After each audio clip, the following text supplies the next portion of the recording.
Jesselyn Radack is a former ethics advisor to the United States Department of Justice.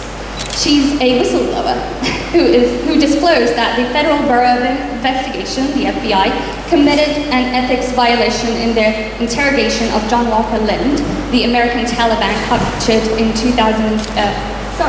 captured during the 2001 invasion of Afghanistan, without an attorney present, and that the Department of Justice attempted to suppress that information. She is currently the National Security and Human Rights Director of the Government Accountability Project and has represented several whistleblowers prosecuted under the Obama administration. When Tom Drake, in the front row, was indicted in 2010 under the Espionage Act for supposedly mishandling classified information, he became the first person in 40 years since Dan Ellsberg for that to happen. I knew we had crossed the Rubicon. Tom's case ended up collapsing in spectacular fashion, but that did not deter the Obama administration from bringing 5 more Espionage Act cases against so-called leakers who were really whistleblowers, Bradley Manning being one of them. The war on whistleblowers, I have always said, is a backdoor way to create a war on the media. The media, however, has not paid attention until it ended up in their laps over the last 2 weeks with the AP subpoenas and Fox's James Rosen getting a search warrant. And Jim Rising, of course, has been subpoenaed 3 times. But now that this is affecting the media, maybe they will pay more attention.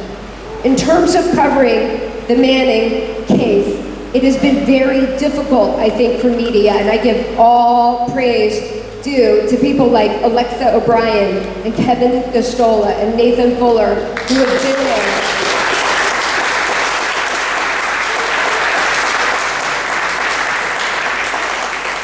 Who have been there day in and day out. The paper of record, the New York Times, did not go until it was chastised twice by its own public editor, and then only sporadically. The problem with this is that the theory of the Manning case is so incredibly dangerous that every journalist in this country and every potential source and anyone who cares about freedom of information should pay close attention. The theory of the government is that because news media ended up, supposedly, in the hands of Osama bin Laden, that's what proves that Manning aided the enemy. Therefore, if you're unlucky for Osama bin Laden or some other bad guy to have read anything you wrote or posted on the internet or Facebook or wherever, you could be charged with aiding the enemy. It is an absurd, dangerous, yet serious theory that the judge is allowing to go forward. The whole world should be watching this trial. Half the time, I am the only human rights lawyer in the courtroom. I know it's hard to get there. I know people have jobs. I know there are a lot of other things, but if there's any way you can come to part or some of it or any of it, that would be appreciated. I want to see the remainder of my time to Tom Drake because he has a few words to say, and he's also been attending the trial as much as he can with me. It strikes at the heart of who we are as Americans, and yet we're seeing the distinct possibility that the government wants to sacrifice the rest of Bradley Manning's life on the altar of national security. I stand as a fellow whistleblower and truth teller with Bradley Manning. He saw war crimes. He saw all kinds of wrongdoing. He brought his concerns to the chain of command, and they told him not to bother.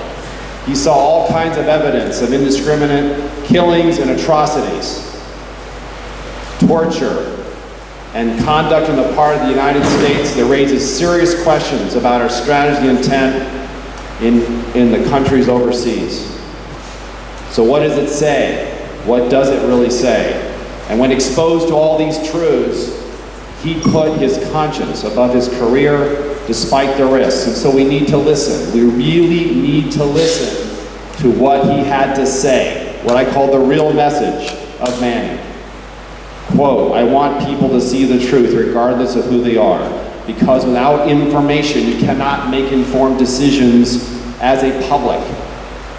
As a public cannot make informed decisions. And informed citizenry is the bedrock of our constitutional republic. It is the heart of our democracy. And absent transparency and absent openness, the executive branch of this government is increasingly ruling through secrecy and propaganda and shielding its very conduct from the press and public accountability. Manning exposed the dark shadows of our national security regime and our foreign policy follies.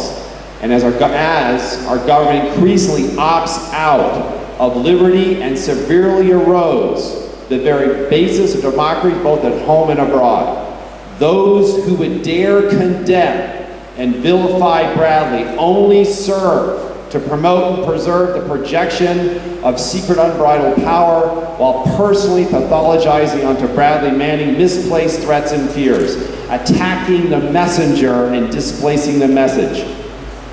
And so I say, his acts of civil disobedience, given by the courage of his character and the conviction of his conscience, strike at the very heart and core of the critical issues surrounding our national security, our public and foreign policy, openness and transparency, as well as the unprecedented and relentless campaign by this administration to snuff out and silence truth tellers and whistleblowers, and a deliberate and premeditated assault on the First Amendment.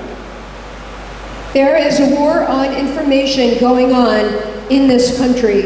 It's a war on whistleblowers. It's a war on hacktivists. And now it's turning into a war on journalists. As a whistleblower myself, and someone who represents whistleblowers like Tom Drake, and like Peter Van Buren, and all of you who I can't mention, you used to have to choose your conscience over your career. But now you have to choose it over your very freedom, and it should not be that way. Truth is on trial. The truth is on trial. Bradley put his future on the line in exposing the dark truths he saw, and those truths he revealed are really what's on trial. So what will the verdict of history bring?